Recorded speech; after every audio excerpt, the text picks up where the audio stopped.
નમસ્કાર, હું રાજ. આપ જોઈ રહ્યા છો સ્પાર્ક ટુડે ન્યૂઝ. સુરત શહેરના કાપોદ્રા વિસ્તારમાં રિક્ષાના ટાયરની ચોરી કરનાર બે રીઢા ગુનેગારને પોલીસે ઝડપી પાડ્યા છે. મળતી માહિતી મુજબ આરોપીઓએ કાપોદ્રાના રામદેવ પાર્કિંગમાં ઊભેલી રિક્ષાઓને નિશાન બનાવી હતી.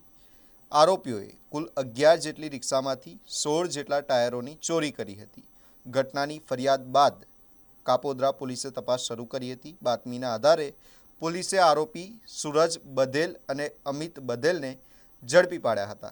પોલીસે આરોપીઓ પાસેથી ચોરીના ટાયર, મોબાઈલ ફોન અને રિક્ષા સહિત 1 લાખથી વધુનો મુદ્દામાલ કબજે કર્યો છે. પોલીસ તપાસમાં બંને આરોપીઓ ગુનાહિત ઇતિહાસ ધરાવતા હોવાનું સામે આવ્યું છે. આ પહેલાં પણ બંને આરોપીઓ કાપોદ્રા, ગોડાદરા, લસકાણા અને પૂના પોલીસ મથકના વિવિધ ગુનાઓમાં ઝડપાઈ ચૂક્યા છે. હાલ પોલીસે બંને આરોપીઓ સામે વધુ તપાસ હાથ ધરી છે.